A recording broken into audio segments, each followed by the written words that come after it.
ആശാപ്രവർത്തകരുടെ സമരം 5ാം ഘട്ടത്തിലേക്ക്. ആവശ്യങ്ങൾ നേടിയെടുത്തേ സമരം അവസാനിപ്പിക്കൂ എന്ന നിലപാടിലാണ് ആശമാർ. പഞ്ചായത്തുകളിൽ പ്രതിഷേധ സദസ്സുകൾ സംഘടിപ്പിക്കാനാണ് തീരുമാനം. ഓരോ വാർഡിലെയും ആശമാർ അവരുടെ ദുരിതം ഈ സദസ്സിൽ വിശദീകരിക്കും.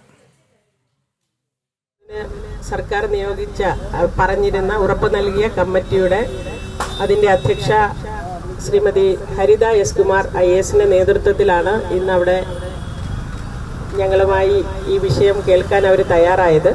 അവർക്ക് സമർപ്പിച്ച 27 ഡിമാൻഡുകൾ അടങ്ങിയ ഒരു പേപ്പർ നമ്മൾക്ക് അവർ അവിടെ സമർപ്പിച്ചു. അതിൽ നമ്മൾ ഉന്നയിച്ച ഡിമാൻഡുകളെല്ലാം തന്നെ വായിച്ച് വിശദമായി നമ്മൾക്ക് പറയാനുള്ളത് എന്താണ് എന്ന് കേൾക്കുവാൻ ക്ഷമാപൂർവ്വം അവർ തയ്യാറായി. വളരെ സൗഹാർദ്ദപരവും അനുഭാവപൂർവമായിട്ടാണ് തൊഴിലാളികളുടെ പ്രശ്നങ്ങൾ കേൾക്കാൻ അവർ തയ്യാറായത്. തീരുമാനം സർക്കാരിൻ്റെതാണ്. ഈ എഴുതിക്കൊടുത്ത 27 ഡിമാൻഡുകൾ കൂടാതെ സമരവുമായി ബന്ധപ്പെട്ട് സമരത്തിൽ അടിയുറച്ചു നിൽക്കുന്ന ആശാവർക്കർമാർക്ക് മേൽ എല്ലാ ജില്ലകളിലും പകപോക്കൽ നടപടികൾ എടുത്തുകൊണ്ടിരിക്കുകയാണ്.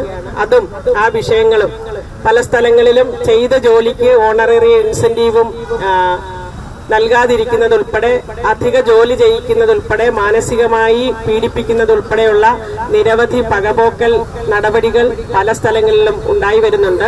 അതും കൂടി ഈ കമ്മിറ്റിയുടെ മുൻപാകെ നമ്മൾ അവരുടെ ശ്രദ്ധയിൽപ്പെടുത്തി അത്തരം നടപടികൾ അടിയന്തരമായി അവസാനിപ്പിക്കണമെന്ന് ആവശ്യപ്പെട്ടിട്ടുണ്ട്.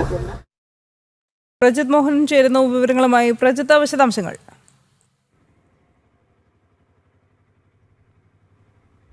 ഇന്ന് ഈ ആശമാരുടെ പ്രശ്നം പഠിക്കാൻ ഒരു വിദഗ്ധ സമിതിയെ നിയോഗിച്ചിരുന്നു. ആ വിദഗ്ധ സമിതിയുടെ ആദ്യത്തെ യോഗമാണ് ഇന്ന് നടന്നത്. അതിൽ പങ്കെടുത്തതിന് ശേഷമായിരുന്നു ആശാപ്രവർത്തകർ മാധ്യമങ്ങളെ കണ്ടത്. അവർ കൃത്യമായി ഇന്ന് ആ വിദഗ്ധ സമിതിയുടെ മുന്നിൽ 27 ആവശ്യങ്ങൾ ഉന്നയിക്കുന്ന ഒരു ഡ്രാഫ്റ്റ് സമർപ്പിച്ചിട്ടുണ്ട്. സമിതി ആ വിഷയങ്ങൾ ശ്രദ്ധാപൂർവം കേട്ടെന്നും അത് പഠിച്ച് റിപ്പോർട്ട് നൽകാമെന്നുള്ള ഒരു അറിയിപ്പ് നൽകിയെന്നുള്ളതാണ് അവർ പറയുന്നത്. അതിനുശേഷം കഴിയുമെങ്കിൽ ഈ സമരം അവസാനിപ്പിക്കണമെന്ന് ഈ വിദഗ്ധ സമിതി ആവശ്യപ്പെട്ടു എന്നുള്ളതും ആശാവർക്കർ പറയുന്നു. പക്ഷേ സമരവുമായി തുടർന്ന് പോകാൻ തന്നെയാണ് ആശാവർക്കർമാരുടെ തീരുമാനം. അതായത് സമരം ഇനി ഒരു 5ാം ഘട്ടത്തിലേക്ക് കടക്കുകയാണ് എന്നുള്ളതാണ് ആശമാർ പറയുന്നത്. 141 ദിവസമായി ഈ സെക്രട്ടേറിയറ്റ് മുന്നിൽ സമരം തുടരുന്നു. സമാനമായ രീതിയിൽ സംസ്ഥാനത്തെ വിവിധ സ്ഥലങ്ങളിലേക്ക്, അതായത് പഞ്ചായത്തുകളിലേക്ക് സമരം വ്യാപിപ്പിക്കുക എന്നുള്ള ഒരു പുതിയ നയത്തിലേക്കാണ് ആശമാർ പോകുന്നത്.